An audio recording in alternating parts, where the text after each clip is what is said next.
it's Stephanie Shea, Chief Astrologer for janspiller.com with your monthly horoscope. And this one's for you, Cancer. We've got Venus in your sign starting June 2nd through the month. This is really nice for Cancer and Cancer rising people. It definitely gives you some extra magnetism. It's a good energy for love and working with your material resources. However, I'm going to talk about Mercury retrograde, and this means you're going to be the most supported when you put your energy towards resolving the past. But you do have Venus kind of lighting you up. It's good for creative inspiration as well. I encourage you to tap into that. Let's talk about the Mercury retrograde though. That started on May 29th, and Mercury will be retrograde in the sign of Gemini until June 22nd. And for Cancer people, this can activate your subconscious mind. So it's not a good month for big commitments or decisions, but you're likely going to have some valuable realizations that can help steer you in the right direction. So the best thing to do under this Mercury retrograde is take some time alone and get clear about what you want. Reviewing some past events can be a useful way to orient yourself in the future.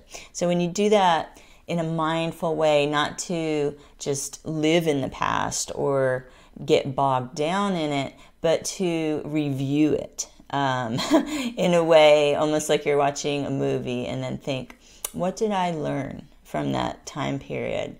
How can that inform me for something that might be coming up in the future? Very valuable, very promoted under this Mercury retrograde. Now we've got the first solar eclipse of 2021 on June 10th at 19 degrees of Gemini. And solar eclipses are high-powered new moons. They often stir up the energy in a way that prompts an ending or a beginning of some sort, not necessarily right on that day, but around that time period. These high-powered new moons are especially important for intention setting, for bigger picture goals. Even though we're in this Mercury retrograde, you can use this new moon to set your intentions now and plan to get started in July when we are out of the Mercury retrograde. So some themes that you will especially be supported in are goals related to nurturing your creative dreams, cultivating spiritual practices, breaking addictive habits, everybody's got some of that, and improving communication skills. So you can learn more about the eclipses of the year, including this one, on a separate video that I've made on the channel. I encourage you to check that out. On June 11th, we have Mars moving into Leo. And this is going to give you some extra motivation when it comes to work and money. So you could feel inspired to make a good impression on the job. It's actually a pretty good time for presentations. It's not a good time to start something new, but if you've been preparing and you're ready to present something that you've been working on, this Mars in Leo is a supporting energy for you. I would definitely avoid making big ticket purchases.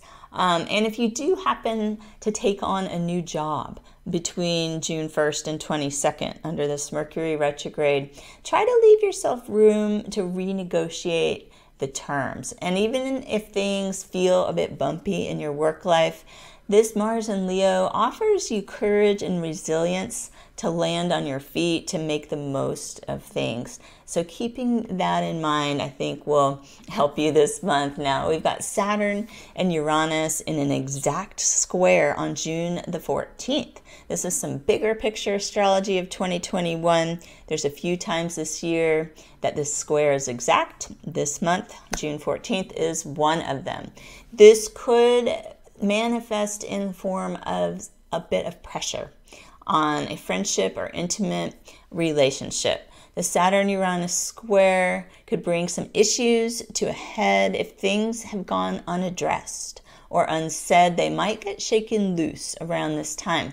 So do your best. You can work productively with this. If situations feel a bit out of control, remember where your personal power lies and direct your energy there. Saturn and Uranus, to me, are a lot about power struggles and freedom, and how you can free yourself from certain ways of thinking or certain beliefs that almost take control over you.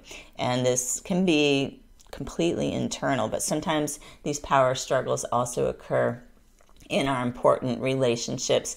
So this is the material you'll be working with, but the good news is it's here to help set you free from certain things.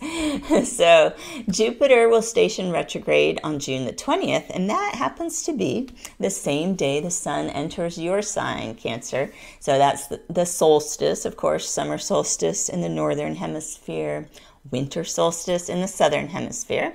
And this astrology highlights the importance of emotional connections and listening to your intuition. As a water sign, I think you'll feel quite in your element around this time. The sun moves into Cancer, Jupiter in the watery sign of Pisces, stationing retrograde.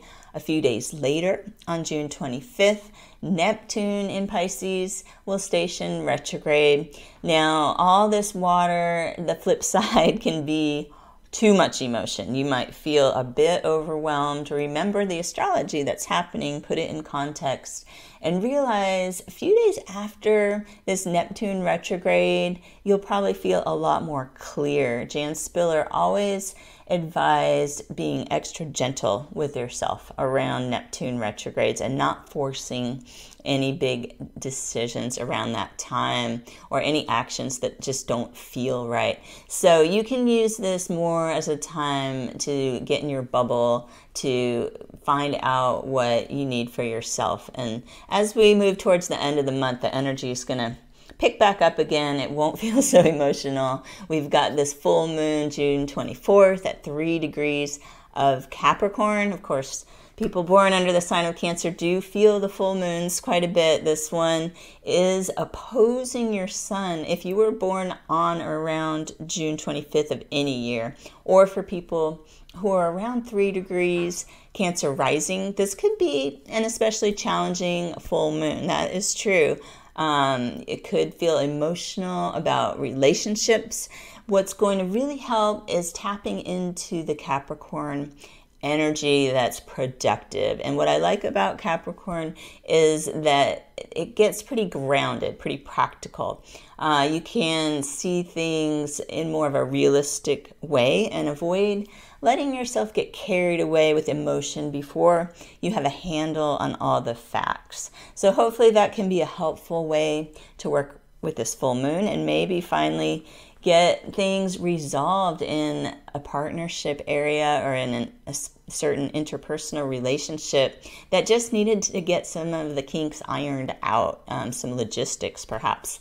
So I hope that you can work productively with all of this month's astrology. Be safe and be well, and I will see you here next month with your horoscope.